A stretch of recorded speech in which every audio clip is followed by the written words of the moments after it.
When my sense of direction is shattered, mind chatters, feet stagger, still afraid to admit I've lost my way.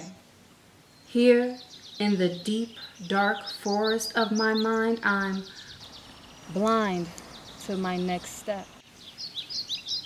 Where do I go from here? Vision choked by fear, so I'm losing consciousness. But there is something. There must always be a way out.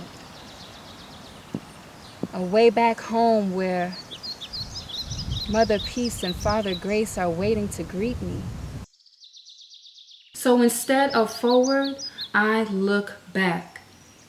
Back in divine retrospection to see if I can catch my reflection of days past, because memories are what last. Alas, I've discovered what I've been looking for all along, waiting for me to come back home. My heart and soul left reminders along the way. The journey to my true self was never that far away. Piece by piece, crumb by crumb, going back to define who I will become.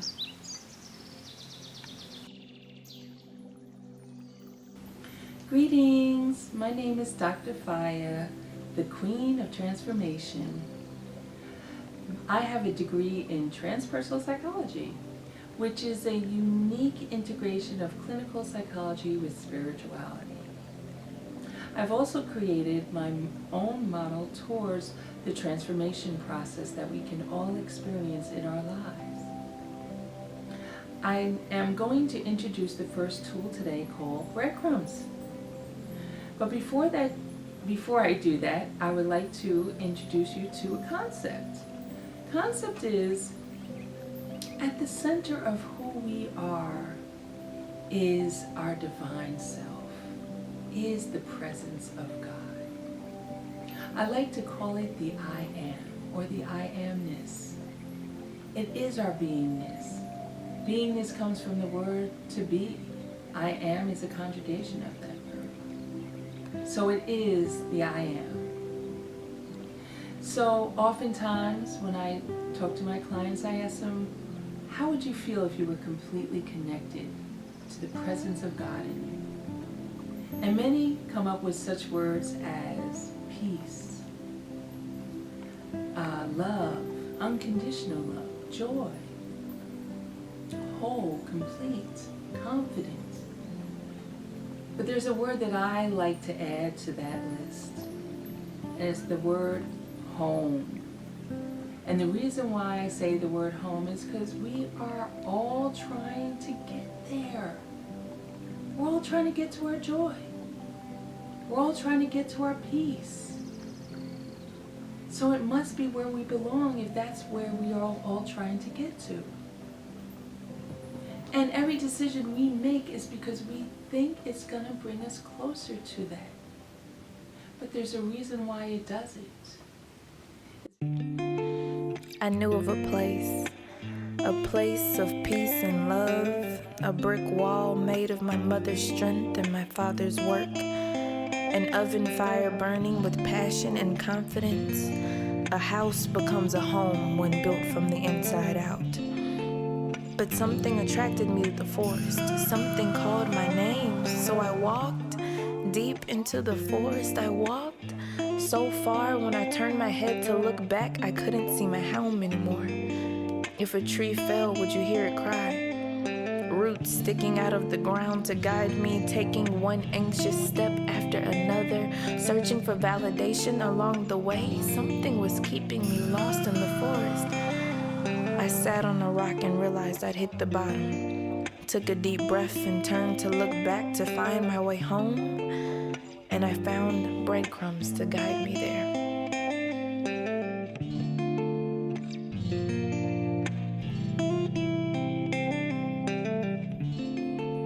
In our first 10 years of life, we have an outer layer of our brain that's forming.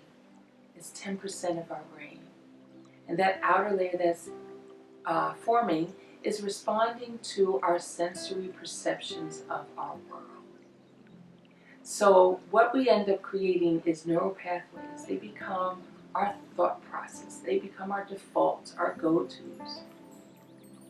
And therefore, especially when we go through certain events in our childhood that are traumatic, or we feel that we were victimized, that gets stored in those neural pathways on how we deal with situations. So therefore, we create these personas and identities, and there's many. Some are social, like nationality, gender. Some are family, like sister, brother, mother, cousin. And some are emotional. And what I mean by that is like saying that I'm not good enough for that person, or they're out of my league, or I'm not good at math, I'm going to fail the test. Those are emotional identities. So here's what happens is we end up creating these personas and putting our self-worth into these personas. And therefore we find these definitions of who we are even more worthy than who we really are, which is the I am. So every time we say a word after I am, there goes something that we have put on top of our I amness and probably gave it more worth. So I want to talk really briefly about the ego. So the ego has gotten a bad rap. Essentially, the ego has a fabulous function. It is created so that as we come into this world, we feel a sense of separation, but it's a necessary sense of separation because we feel a sense of self. We're able to appreciate that we are living beings. So it validates our life. It also protects it. So basically, ego has a wonderful function. However, where it becomes a problem is when we have given more worth to one of these other personas. And when we give it more worth, what we're doing, in fact, is invoking the ego to come on in and do its job. Validate us at that identity and protect it. So know that any time that you're defensive, that's ego protecting an identity that you've given more worth to it. Ego's just doing what we asked it to do. But once it does that, it starts to try to take over. Anyway, going forward with the ego, our job is to start working with ego and getting past ego and getting close to ourselves, who we are. And we all experience drama in our life. So we're going to talk about breadcrumbs. Breadcrumbs is a tool that it was taken from the story of Hansel and Gretel. That when they went into the forest, that they left breadcrumbs on how to find their way back home. Well, that's what we did. As we went out into these outer identities of self, that we left breadcrumbs, we left clues behind on how to get back home. So this is what this tool is about. It's about being able to connect current situations with earlier memories and therefore understand why we are blocking ourselves from our joy. About the Hansel and Gretel story? They're deal with their band in the woods. Well, they're actually their brother and sister walking into the woods by themselves. And they didn't want to get lost. They didn't want to get lost, but they had the bread with them, so they started dropping the bread from them. That's right. So they could make sure they make their way back home. Exactly. It's the same thing for us. As we went out into these outer areas of our identities and our personas, away from who we really are, we actually left clues behind on how to get back. And that's what this tool helps you do, is identify the clues. So this is where you're going to find the tools, the clues rather.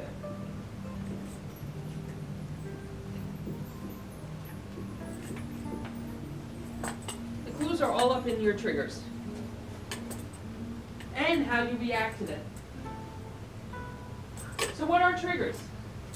Anyone know what a trigger is? A event or a thought or a saying that will set you off. Just set you off. Something that like encounters with our senses, like we smell it or touch it, hear it, or see Mhm. it, that makes us react Mm-hmm. in a way that we respond positively or negatively. Positively or negatively. Thank you, because we do have positive triggers. But we ain't trying to get rid of our positive triggers. We want those. It's the negative triggers that we want to start working on. So that's good. So here we have the triggers, and then we have how we react to the triggers. Well, the word reaction, if you look at it, it's, well, first let me go here first. Most classes, most counseling sessions are actually going to teach you that you're going to have your triggers.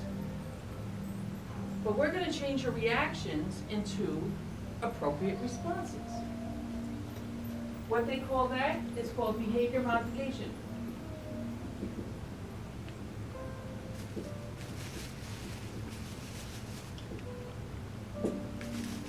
That means basically you're changing your behavior. It's a good thing. I'm not knocking it whatsoever. But at the end of the day, you just changed. You didn't transform. And when you change, that means you're subject to relapse. So, if we learn how to modify our behavior and we haven't transformed and we still got the trigger, we just need that person to come in our lives and press our button hard enough and long enough, we're gonna go back to that old behaviors. So we see it like, we talk about it more in the recovery community, how they change their behaviors and then is subject to relapse. But it's actually, even when we're trying to change our habits and our behaviors, we're subject to relapse. So how many, I mean, it's all over the place. Everyone's making New Year's resolution, and it lasts until February, and then boom. So it's the concept. I mean, I'm still working on my eating habits. I got the gym thing down. I've been going to the gym every day for years now. Got that down. I feel good about that. Every day. Every day. I'll skip every here and there, but for the most part, I go every day. I call it my physical therapy. But it's because it's part of that's part of my regimen. That's what I do every day. Okay? If I miss it, I feel the missing. Whereas, like, for a lot of people, it's the opposite. They're used to not going, and then they sometimes go. So I got that down, and I'm actually in shape. I often say to people, there's a six-pack under this fat.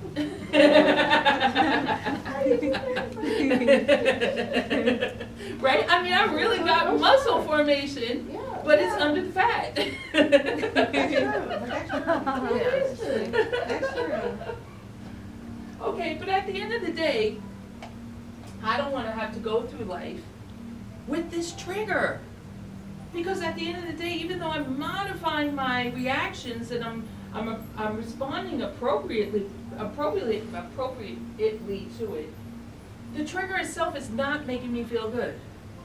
I'm going to have physiological reactions, my heart's going to start, my chest hurts, I might get a lump in my throat, I might get a headache, all these things are happening, I'm in panic mode, my amygdala just set off all sorts of stressors in my body. I don't want that. I don't want to keep on having that same trigger. And what makes it even bad is because we still have the trigger, that means we will always bring someone in our life to reactivate it. How do you get rid of that? Okay, we're going to talk about that in just a moment. So here we got the word reaction, which I just used the word reactivate because they both share the same root. So at the end of the day, when somebody does something to you, supposedly to you, they didn't create something new inside of you. What they did is they reactivated something that was already inside of you. So in actuality, they did you a favor, right? They're showing you something that's already inside of you. So they're reactivating something that is still unresolved. What does that mean? Something that's unresolved inside you. Something you did not resolve. Okay? You just covered up or neglected or just, you covered up and you neglected and you hid. You didn't resolve. Hiding is a huge one. You hid. But how does something get created that's unresolved?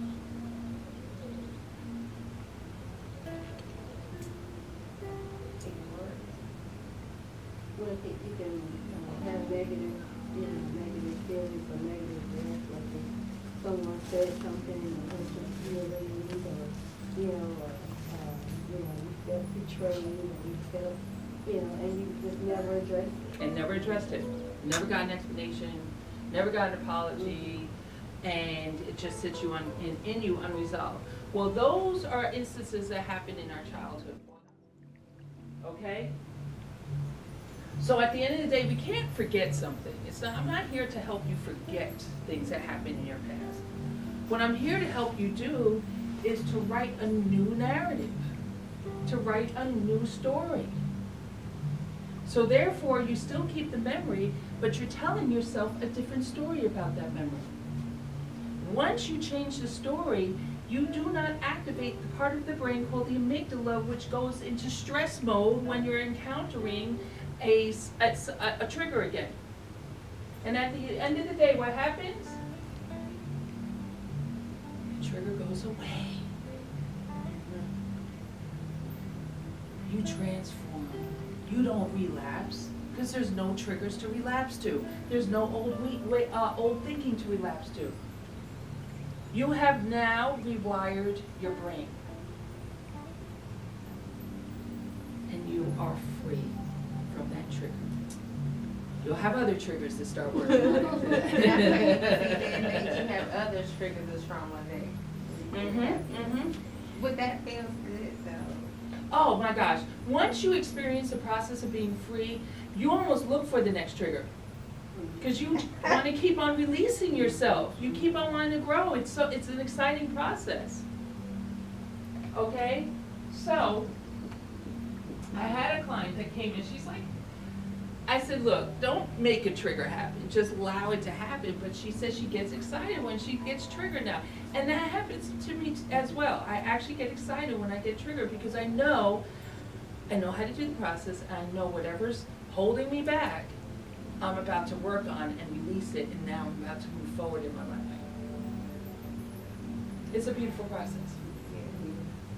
Okay, so at the end of the day, we have to start now recognizing where do our triggers come from, because you have to figure out the very origins of it. You can't really figure out halfway in your path of your life where the trigger happened. You have to go back to where it actually originated from. Where did that pattern of thinking start? What event happened? And the difference between an experience and an event is that an event is when we place value on it. So we had something that happened that was an event in our childhood that created this pattern of thinking, which then created our behaviors and our triggers. Does that make sense? Go back to this word reaction again, because at the end of the day, even though I pointed out that react is a root for both reaction and reactivate, the real root word is act. Because at the end of the day, what we're doing is we're acting out a drama. So we're going to take the concept of a drama and we're going to actually take whatever's happening in our life at this moment and being able to look at it as a drama. And we're the director now. In actuality, Iyanla talks about how we're the director and we're the ones who hire the supporting cast in our life. We decide what scene they're going to come in and we decide what scene they're going to leave. Okay, so I'm going to start you guys off. I bought my tickets. I went to the theater and I sat in the audience. And I'm looking at the stage. What else is on the stage? Curtains. Curtains. notice we don't say curtains, we say Curtains. curtains. What else? Props. Props. What else? Actors, actresses. Actors, very good. Projector lighting. Lack of lighting. The script. The script. Even though you don't see it, you know that the actors have that memorized. What else? The backdrop. I'm gonna leave that with props, okay? What are the actors wearing? Clothes. Hopefully they're wearing stuff. Exhibit of the bodies. Yeah, you know what? My daughters, my father decided to bring them to this play and he didn't know there was gonna be nudity. And my daughters are sitting there covering their eyes, Grandpa!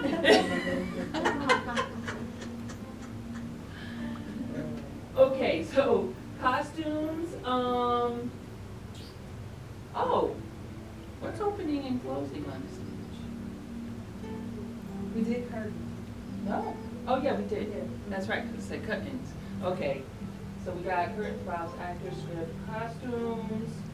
Don't forget the audience. Stage The hands. music. We have the audience. Music. Music, Speaking of music, yes. Brandon just did a song with Young John. Really? You guys sent it to me. That's really cool. Congratulations. I told him, okay, share the song with my Uh-oh. Uh-oh. It's one of them. It's number one in Club Wax, number leader right Wow. But at least it's number one. there. Number one. Brandon is her son. What are we forgetting here? We got audience, curtains, props, actor. Oh, what are they speaking into? Microphones. Okay. Each one of these have some type of significance. So we're gonna start with the stage. The stage especially has a significance. The chances are that the stage that your current drama is being played out with has some type of relation to the drama that, or the original event that happened. So for instance, we actually breadcrumbed somebody here earlier this week, and her drama was in the yard, and when she breadcrumbed into an original event, it was in the yard. Sometimes, if your drama happens at home, most likely the original event happened at home. So, I had a client that was mandated come see me. His trigger was always in the car. He would drive really reckless and get pulled over by the cops, get a host of tickets, and then not go to court. What happens in Georgia when you don't go to court when you get a ticket? Get a jail warrant. Yeah, bench warrant. Which means that the next time they they pick you up, you're going to jail. Okay? So consequently, he was going to jail about 2 or 3 times a year because he just kept on going on this cycle over and over again. So we went ahead and breadcrumbed him. And we actually discovered a memory of when he was a child and his mother placed him in a new school. And at the new school, he was getting bullied and he was getting teased.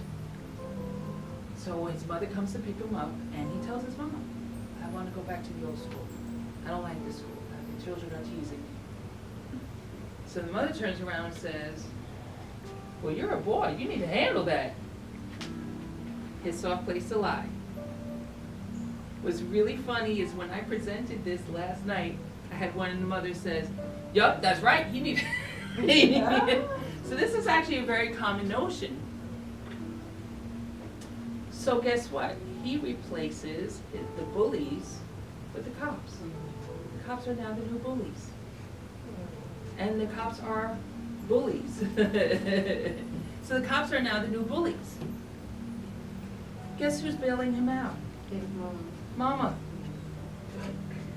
Okay, recognize when that event, where that event happened. It was in the car when she came to pick him up. So the car becomes his trigger, okay? Mommy didn't bail me out back then. Well, guess what? She's gonna keep on bailing me out now. At the end of the day, she didn't validate him then. By her bailing him out is his way of getting validation from his mom. So it gets deep. So the stage has a significance. Audience. Now, if we have an audience while we're getting triggered, we actually usually get more triggered, okay? But that's not how I want to look at audience now. I want to look at audience in this way, okay? So say me and Melissa get into an argument. What's going on in Melissa's head is her own victimhood story about what I did to her. What's going on in my head is my own victimhood story of what Melissa did to me. So each one of us is waiting for the other to apologize. Basically, she's not going to apologize to me. I'm not going to apologize to her. We're stuck in our own victimhood story. What am I going to do? I'm going to call somebody that's going to agree with my side of the story and tell me how much Melissa was wrong. And Melissa's going to call her people, and they're going to hear her side of the story, and they're going to tell her how much I was wrong. So audience, at the end of the day, is who did you invite to be your audience? Who is the person you vented to? Okay?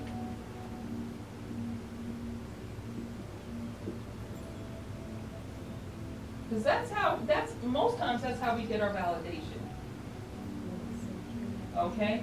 Let me ask you guys a question. We're going to write a little short list up here. If something was painful in our past, why do we repeat it for the rest of our lives? Because we get comfortable with it. Okay. Let's use a different word with comfortable. Familiar.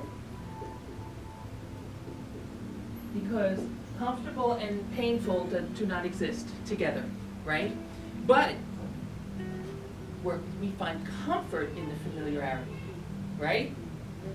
So let's talk about neural pathways. Look at the pathway in the forest. That pathway in the forest can have thorns that keep on sticking us every time we go down. Bees, we get stung half the time we go down there. But it's familiar pain. We know we dealt with it before, we'll deal with it again. We don't know the pain down that place, so we don't go down that path in the forest. We go down the one that has the familiar pain. So we find comfort in familiarity. That's definitely up there with number one. Why else will we repeat it? There's a few other reasons. Because it goes against logic. If it was painful in our childhood, why do we keep on repeating it in our lives? Feeling trapped in the situation. Okay. So feeling like you don't have another way, you don't know how to think differently, okay? And I'm going to put up here, because with that, trappedness is this concept that we think something different is going to happen.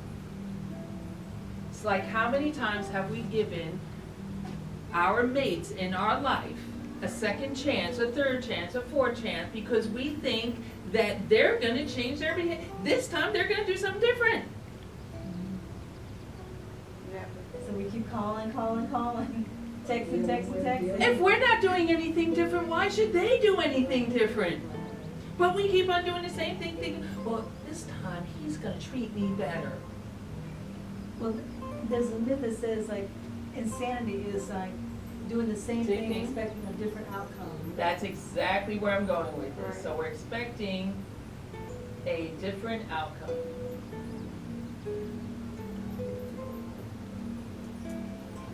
Okay, why else? Okay. Why else? Why else will we repeat something?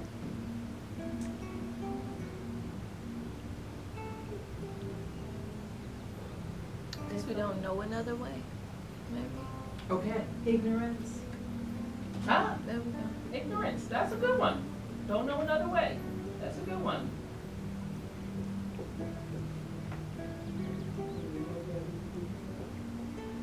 Exactly. When you know better, you do better. Exactly. So we just don't know.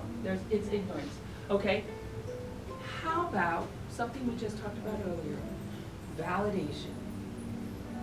Do you recognize that as children, we really don't have that much power over our lives? If our parents want to take us to grandma's house and we can't stand going over grandma's house, we still got to go over grandma's house.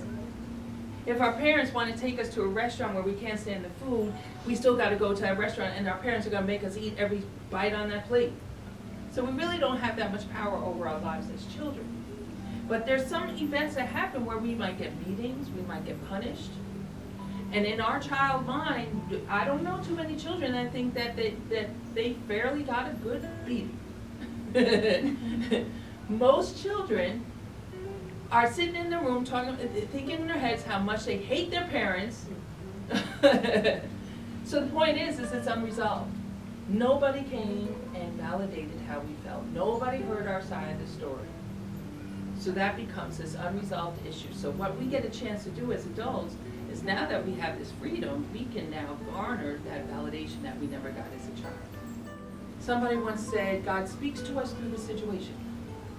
The situation itself is going to mirror back to us the thing that's blocking us from being free.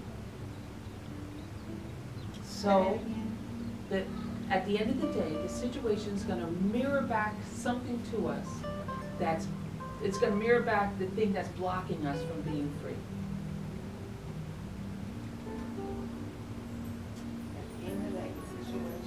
It's going to mirror something back to us something that's blocking us from being free. So the situation itself is doing us a favor. That person that came along, it goes back to that quote. Once we realize that we have no enemies, only guides to our spiritual growth. Those people that, for us, feels like the enemy, feels like they're doing something to us, they're actually doing something for us. They're helping us identify those things that's blocking us from growing. So for instance, when we want somebody to apologize to us, I've gotten to the point where I don't require an apology. Because if anything, I'm thankful.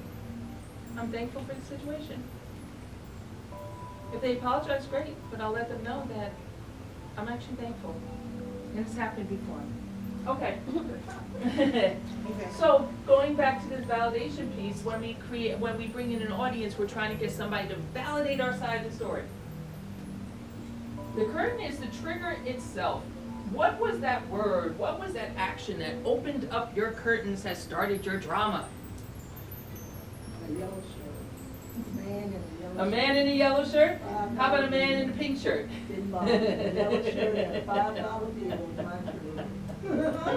Me calling defense on my cousin first was my trigger. We actually have quite many triggers. But we have those that we are pretty much consistent. We know mine used to be red lights. I would literally get mad and blame red lights for making me late. Traffic light. Of course you're red, because you don't want me to get to that place on time. Bad light. And then it would really get on my nerves is if there's like three lights in a row, and this one turns green, that one goes red. This one turns green, and that one goes red. Now I'm really triggered. But now I look at red lights as my reminder to stop focusing on the destination and enjoy the journey. So they're doing me a favor now. Yeah. Okay? Props are your symbols. So symbols could be, just like you said, a yellow shirt. That's a symbol. So was it it's like this thing that sets you off. So when we were, well, even now, what that's saying, don't put your trash out in the street. What does that mean? Where people know, all of that going on. Yeah, especially your family. Don't hang out your dirty laundry. That's another one, right?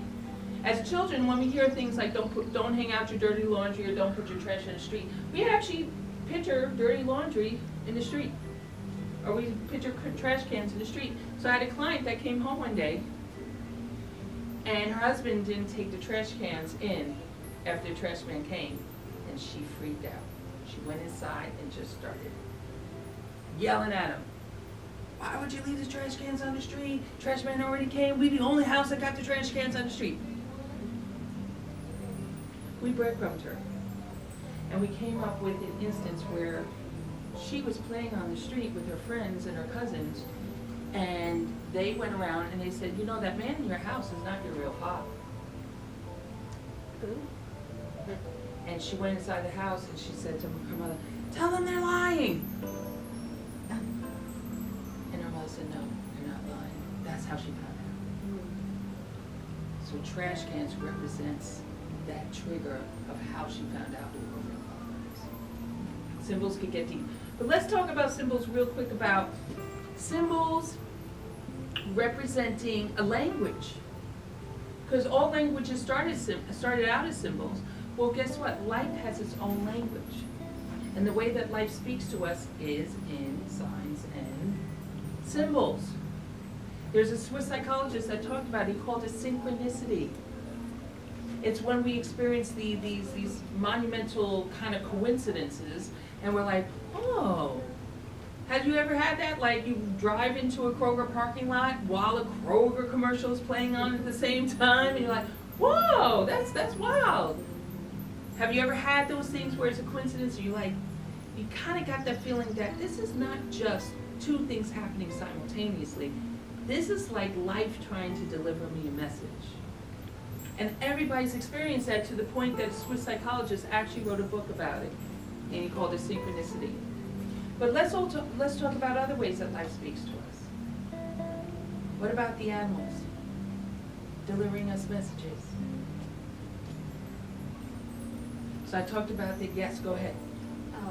I was living in a nice apartment complex, and newly married, and we was meeting our neighbors. Their son used to play with our son. So we go into the house, really nice family, and I'm not an animal person. Okay. You know, not really. So I'm sitting on the couch, and their cat comes and just politely comes into my lap and lays right there and goes to sleep in my lap. And I was like, okay. And the family was just like falling out. And so then it was like, we are so sorry. Our cat don't like people, and that has never happened. So I was like, so what does that mean? You know, because I'm not a cat person, you know, not even an animal person, but that cat came right to me. Did you look up what it means? I didn't. Figure it out. Because that's what I'm talking about, is when the animal is doing something that normally doesn't do. Now, I told the squirrel story this morning. Ms. Carswell was here when we did it, so I didn't want to say her full name. But there's another squirrel story that I have, because it's when, like, we see squirrels all the time. They're always doing stuff, right? So one day I was trying to figure out, you know, I'm good at earning money, but what I'm not good at is keeping money. For some reason, some major bill will come into my life that will wipe out whatever I saved up. And it will be something that I'm not enjoying. Like one day I just got this $800 water bill because there was a leak somewhere, and they took $100 off, but I was responsible for the rest of the bill. I wasn't using the water. Now I can't go on vacation with that money, okay? So, but it kept on happening. It wasn't just one thing, it just kept on happening where I would just always get wiped out. So I'm sitting there and I threw out the question, what is it about, what am I blocking? What am I blocking? Why don't I feel deserving enough to spend this money on me? And I had my eyes closed, and just then something made me open my eyes, and when I opened my eyes, a squirrel came right in front of me. And when I noticed the squirrel, he actually had an acorn in his mouth. And he started to dig a hole in the ground. I've never seen a squirrel dig a hole in the ground. I always thought they put it in the trees, right? Okay. And he takes the acorn out of his mouth and he places it in the hole. And then he starts to cover up the hole. But then he did something that was really remarkable. He starts taking leaves and putting it on top of the hole, like this, like he's arranging them. question I just asked. How do I keep money? He's saying, well, this is how I keep my money. Right. But I actually shared this with the pastor, because the pastor said to me, he said, yeah, but notice he's not hiding it from himself. Right, he's not hiding it from himself. Right, he's hiding it from all the other squirrels or animals. He says, so when you put your money away, it don't go to somebody else, it goes to you. Right.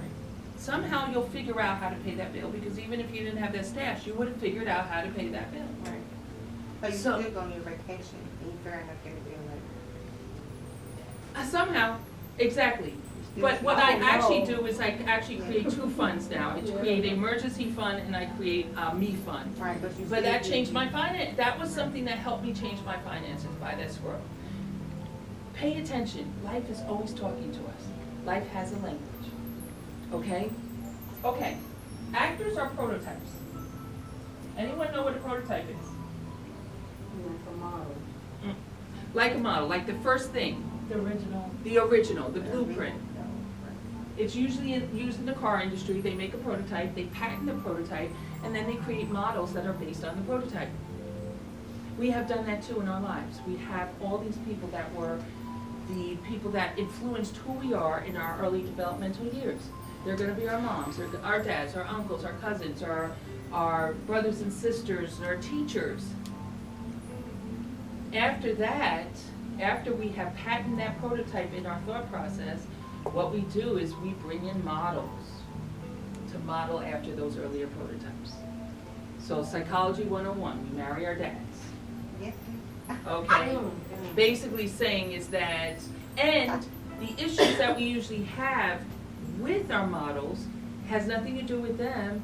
They're just reactivating a feeling we had towards a prototype.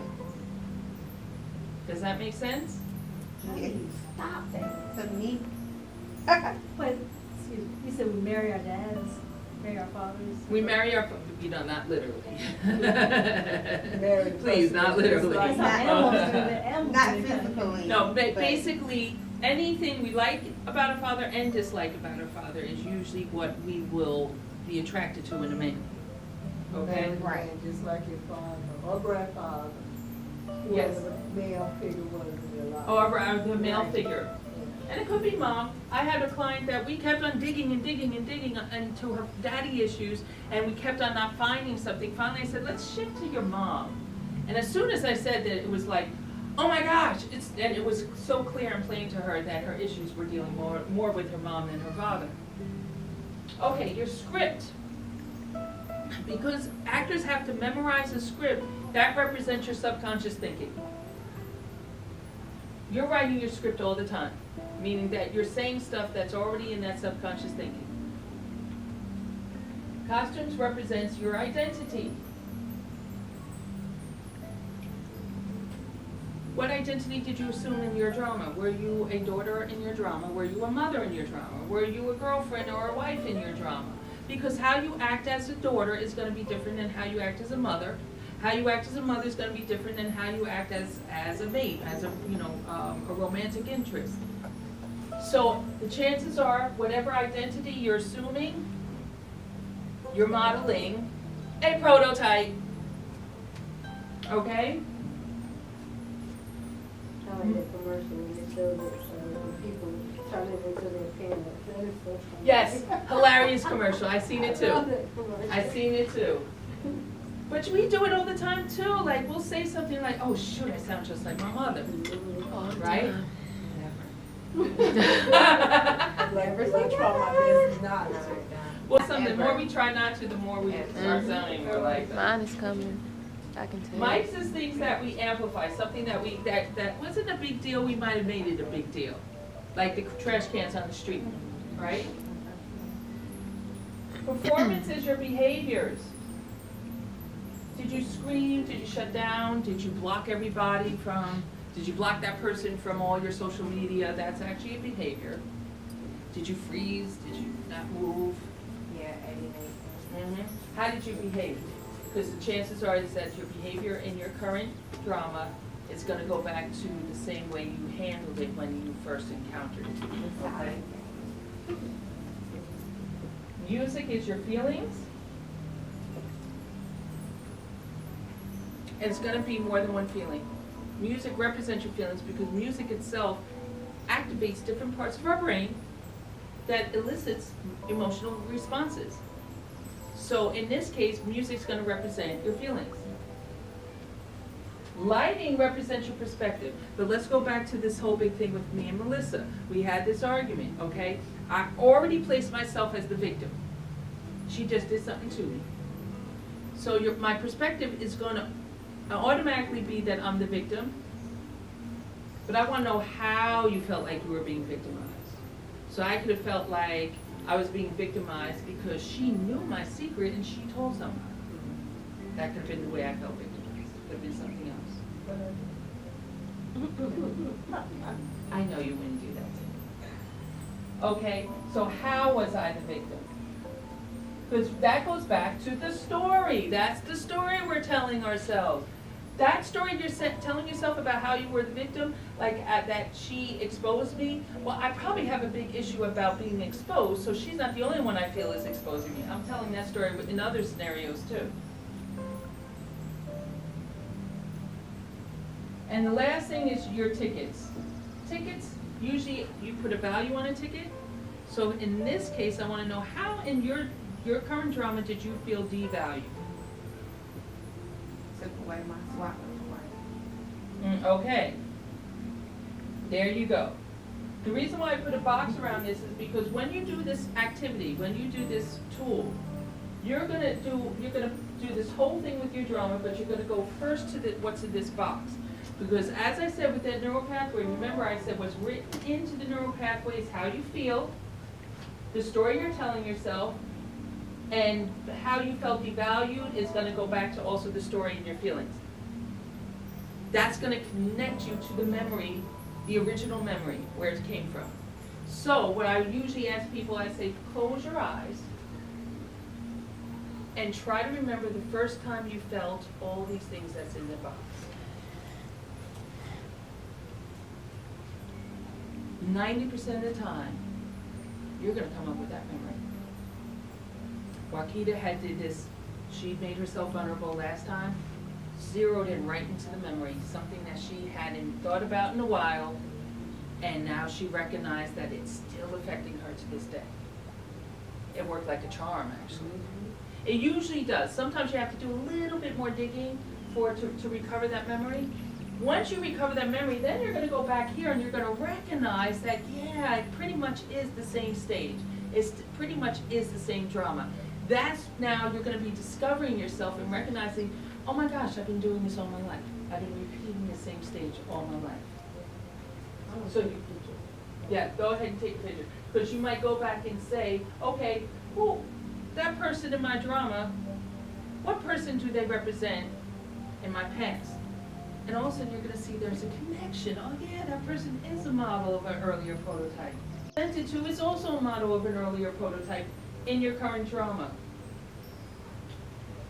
Just two really fast things here. This is about discovery. We create memories 3 different ways. By actually happening to us. Another way we create memory is it happened vicariously. We're watching our parents argue. A lot of children who watch their father abuse their mother will grow up and marry an abuser. So they're actually creating this experience vicariously by watching somebody else. Or somebody told us.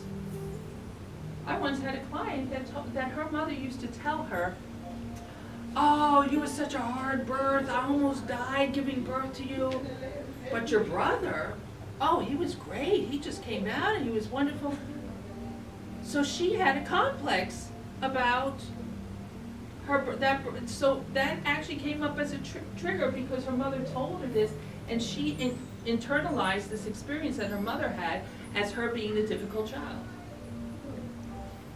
So those are the 3 ways we create a memory. So recognize that while you're trying to tap into your memory, you're going to go back to here. Maya Angelou said something very profound. She said, people will not remember you for what you said or did. They will remember you for how you made them feel.